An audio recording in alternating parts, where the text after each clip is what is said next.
Hello students, welcome back to the discussion of the principles and chemical applications of thermodynamics, and today we are going to talk about equilibrium in simple mixtures where there is no chemical reaction.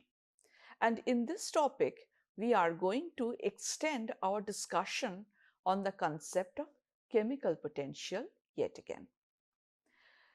Now, when we talk about a simple non-reacting mixture, we have seen that the fundamental equation for any such system is given in terms of dG at a given temperature and pressure and the number of different components present in the mixture that is going to be dependent on dt, dp and dni.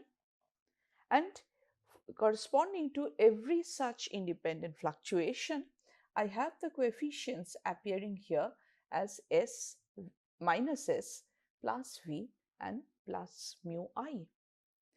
Now, we have already talked about in this course about how to estimate the chemical potential of the ith component in a mixture of capital M ideal gases.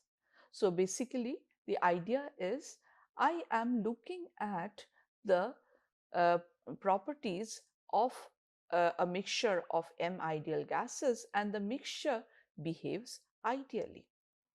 And in this case, we have been able to show that if Xi is the mole fraction of the ith component in the mixture, and if it is held at a given temperature T and a constant total pressure P, then mu I, that is the chemical potential of the ith component in the mixture at this temperature and total pressure P, will be given by mu I star Tp plus RT ln Xi. So what is mu I star? Mu I star is the chemical potential of the ith component had it been present as a pure substance at the same temperature T and the same pressure P. And now I also know that if I assume an ideal behavior of the gas, in that case the mu I star, that is the chemical potential of the ith component in its pure phase, is given by mu I naught plus RT ln P by P naught. We have already seen that mu I naught is the standard chemical potential at the temperature T, and this corresponds to the standard pressure equal to 1.0 bar. And here I see that because of the presence of the system, the ith component in its pure phase at some other pressure P which is different from the standard pressure, therefore I have this additional contribution coming into the picture. And as you understand then, if I know the given values of temperature and pressure, and also if I know mu I naught and Xi in the mixture, I should be able to estimate mu I Tp. But once again, evaluation of the chemical potential is usually not experimentally accessible. And therefore, what you do is you try to replace the chemical potential and you try to obtain the corresponding quantity in terms of the concentration, for example, in terms of mole fractions. So for this purpose, one may use the Gibbs-Duhem relations, about which we have talked earlier.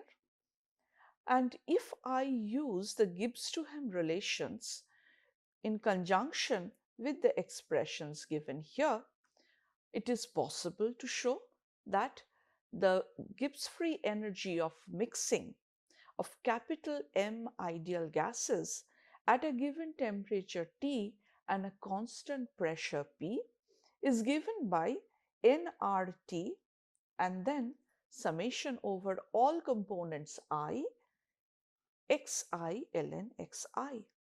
Now what is n? N is the sum of all the individual components, the number of moles of all the individual components present in the system. And if this is an ideal gas mixture, then the corresponding enthalpy of mixing is going to be equal to 0, and the entropy of mixing is going to be given by an expression like this.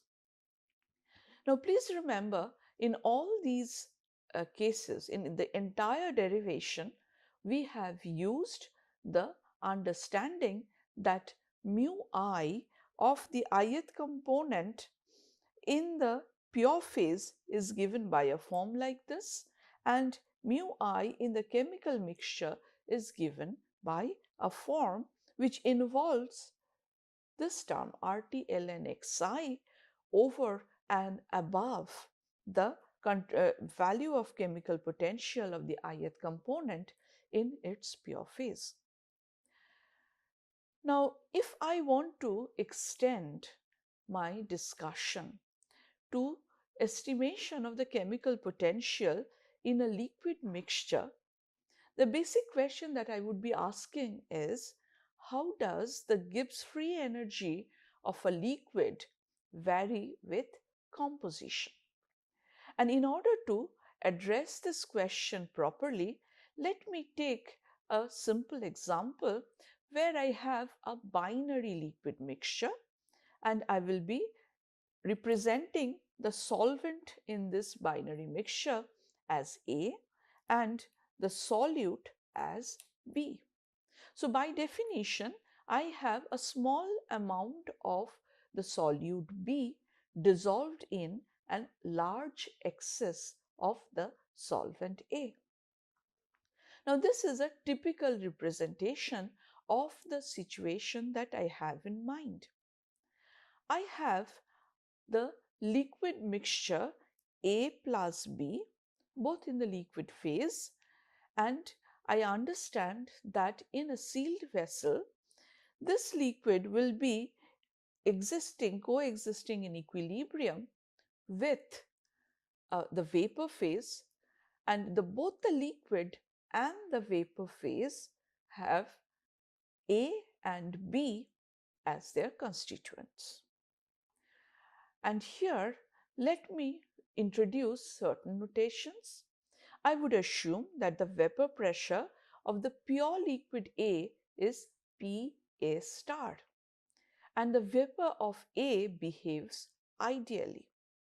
Now, with this notation in mind, what I can say is this: if the liquid mixture is in equilibrium with the mixture in its vapor phase, then if I concentrate on the component A in this case, then I must be having at equilibrium the chemical potential of the component A having the same value irrespective of whether it is present in the liquid phase or in the gas phase.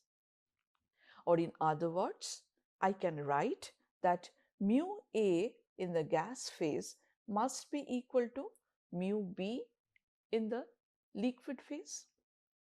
You must realize that I am talking about this equilibrium at a given temperature and pressure. And I'm talking about a situation where, unlike the previous examples that I have taken, I now have a mixture that can coexist in equilibrium both in the liquid as well as in the vapor phase. Now, I understand that mu A in the gas phase, which I represent using a blue color, that can be written as mu A naught plus RT ln PA by P naught. Now, why do you think I can write this expression like this?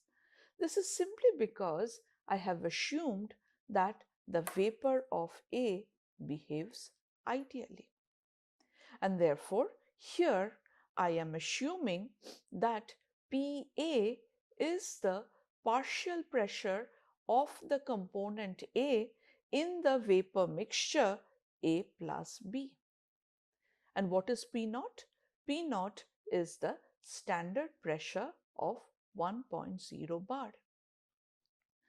Now, if I think about the pure phase of A, where the pure liquid is in contact with its vapor phase, then I understand that mu A star is going to be equal to mu A naught plus RT ln PA star by P naught. Here I am using the notation star to represent the situation where the pure substance A has its liquid and vapor phase in equilibrium with each other at a given temperature T and some given total pressure PA star. Okay. Now, if I combine these two equations and I eliminate mu A naught from both the equations, then what I have is this particular expression. I have the chemical potential of the component A in the vapor phase that is equal to chemical potential of the pure liquid A mu A star plus RT ln PA by PA star. Now, this equation is going to tell me that I can use this expression in conjunction with some other equation that is known in the literature. And this is the famous Raoult's law. Now, what is the Raoult's law? The Raoult's law says that let PA star be the vapor pressure of the pure liquid A.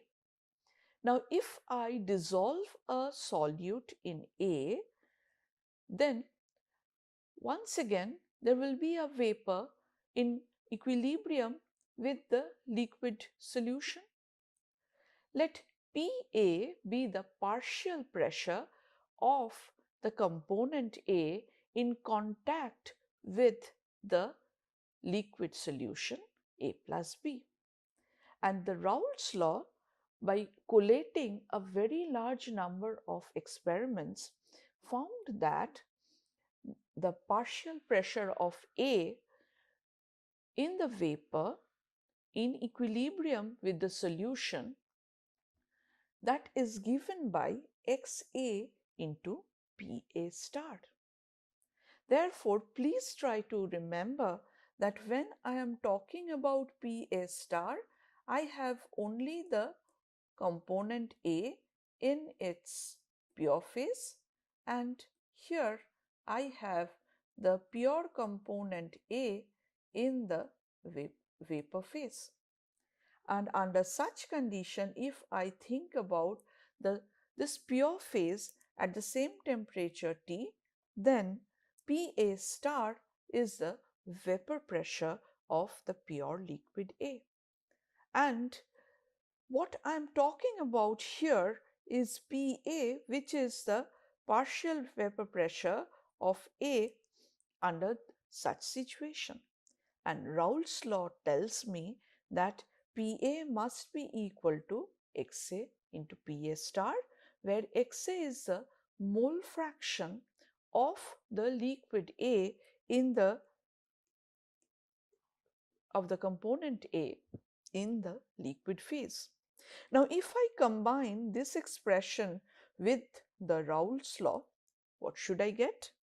What should I get is as follows. I get mu A, that is the chemical potential of the component A in the vapor phase in a situation like this, that is equal to mu A star plus RT ln XA. So that says that if I know the mole fraction of the solvent A in the solution, in that case I should be able to find out the chemical potential of the component A in the vapor phase, which is in equilibrium with the liquid solution. Now, once you understand this, then I also understand that there are several other uh, chemical experiments where it has been found that the Raoult's law is not valid. So in that case, what one uses is what is known as the Henry's law. Now, Henry's law will be applicable for real solutions at low concentrations. Now, let me remind you that in the case of application of Raoult's law, this expression of mu is assumed to be the defining expression for an ideal solution. So if a liquid solution obeys the Raoult's law, it is called an ideal solution. And here we are saying that in an ideal solution, the chemical potential of A in the vapor phase must be equal to mu A star plus RT ln XA. And this is also taken to be a definition of an ideal solution. On the other hand, when I talk about real solutions at low concentrations, it is also found that the partial pressure of the solute B in the vapor phase that I see in equilibrium with the liquid solution, that is proportional to the mole fraction of the solute Xb. And here Kb is the Henry's law constant. It has units of pressure, but you must realize that unlike the case of the solvent A, this is not the partial pressure of pure B. And under such circumstances, you use this equation representing the Henry's law as a defining expression for what is known as an ideal dilute solution. So what is an ideal dilute solution? An ideal dilute solution is a liquid mixture for which the solute obeys the Henry's law and the solvent obeys the Raoult's law. Now, how does this situation vary from the previous situation of the ideal solution? In an ideal solution, we have a liquid mixture for which both the solute and the solvent obey Raoult's law. But if I have an ideal dilute solution, I have a liquid mixture for which the solvent still obeys Raoult's law, but the solute now obeys Henry's law. Later on, when we talk about the applications of these thermodynamic principles in realistic chemical mixtures, we will take examples of what an ideal solution and what an ideal dilute solution correspond to. But at this stage, let me take these definitions forward and try and talk about the thermodynamics of mixing of two liquids to form an ideal solution. So this is the experimental situation that I have in hand. Now I have the pure liquid A and I also have the pure liquid B, which are separated from each other before mixing and maintained at the same temperature T. Now, if I allow them to mix and upon mixing they form an ideal solution at the same temperature T, then I have this ideal solution A plus B. Then I can say that before mixing, the Gibbs free energy of the system in the initial state, that is G initial, that must be given by Na mu A star plus Nb mu B star. So once again, I am assuming that before mixing, I had Na moles of the pure liquid A at a temperature T such that its chemical potential is mu A star. Similarly, I have assumed that I had Nb moles of the pure liquid B at a temperature T such that its chemical potential before mixing was mu B star. Now, after mixing, the final Gibbs free energy would once again be given by Na mu A plus Nb mu B. Now, what is the component mu A? That is the chemical potential of the component A in the ideal solution A plus B at a temperature T. Similarly, we have mu B as the chemical potential of the component B in the ideal solution at temperature T. Now you understand that the reason why I could write these expressions for G initial and G final is that I'm using the Gibbs-Duhem relationship.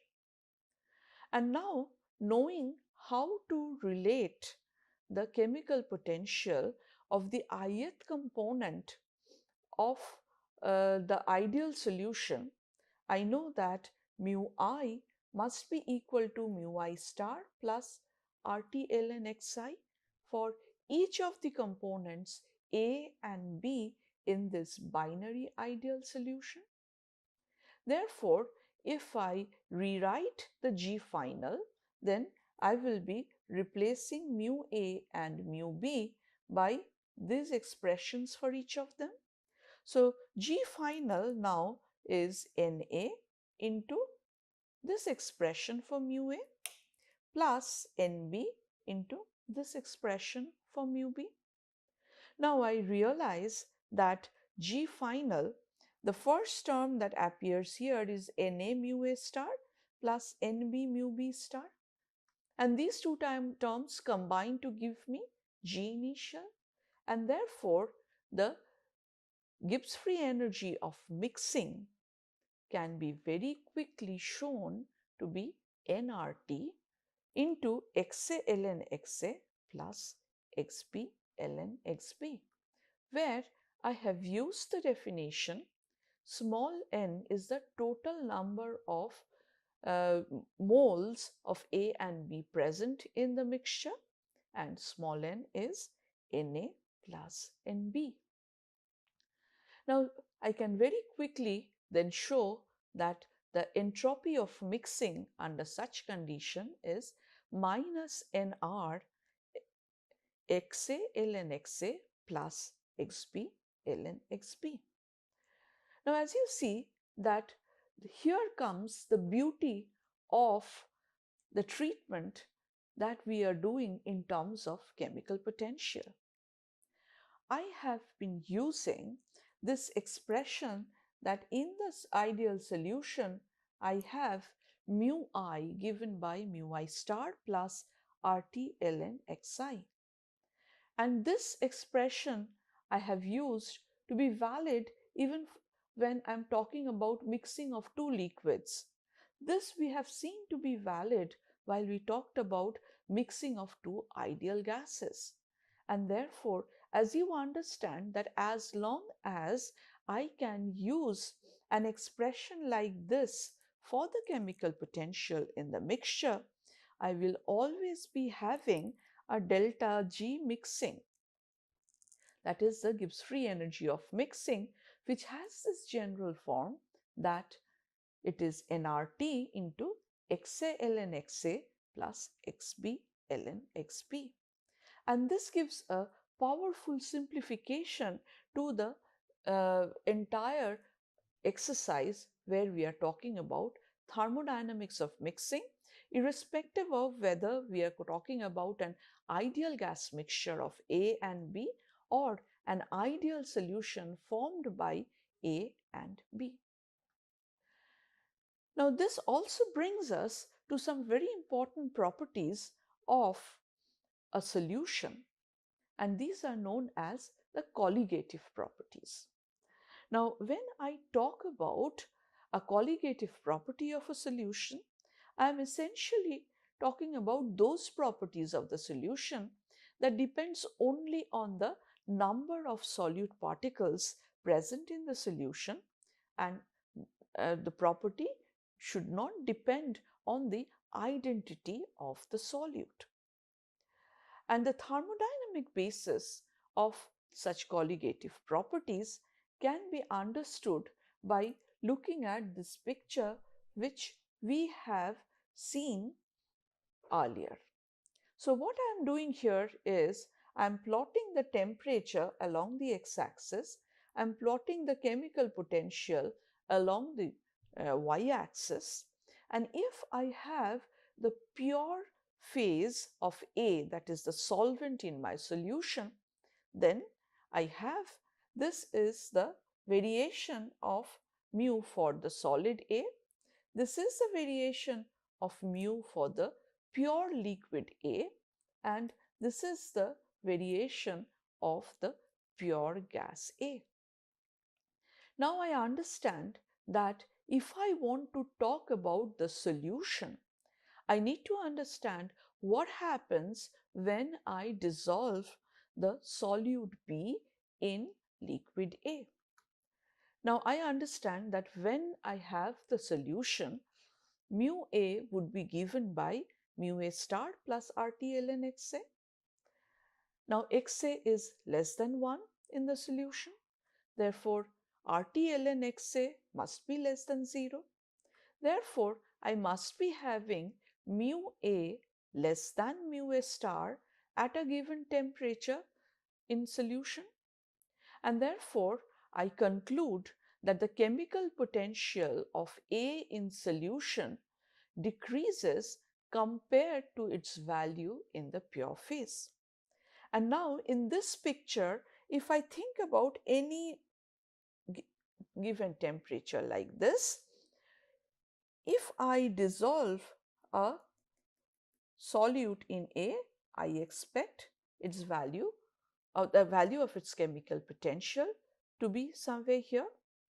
Similarly, if I have some other temperature like this is where its chemical potential would be located.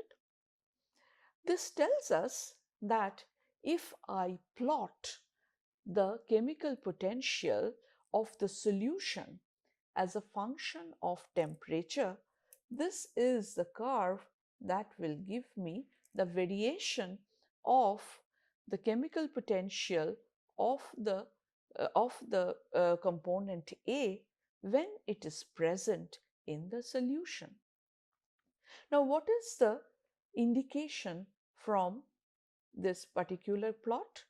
I understand that earlier the solid curve and the liquid curve intersected at this point, and the corresponding temperature at 1 atmospheric pressure is given by the freezing temperature of the pure liquid A.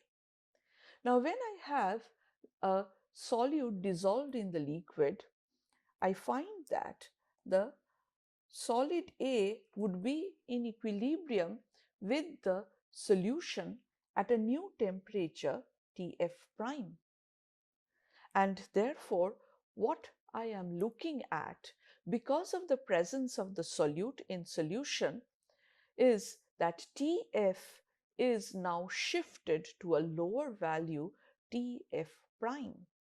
And this is the well-known colligative property which is known as the depression of freezing point.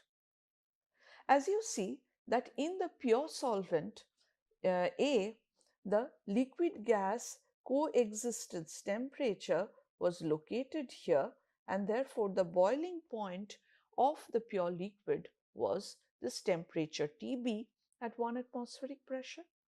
Now, if you have in the liquid phase the solution of B in A, then you understand that now the new equilibrium temperature is going to be Tb prime, which indicates that I will have an elevation of boiling point. And therefore, the thermodynamics of solutions require us to give a basis, a quantitative basis of the colligative properties in terms of chemical potential. So in conclusion, I would like to say that we have been able to show that if I have an ideal solution, in that case, it is possible to find out the chemical potential of the component A or the component B, depending on the different situations that you have in that solution, and that we observe colligative properties of these solutions follow directly from the dependence of the chemical potential of component A, whether it is present in the pure phase or in the solution. Thank you.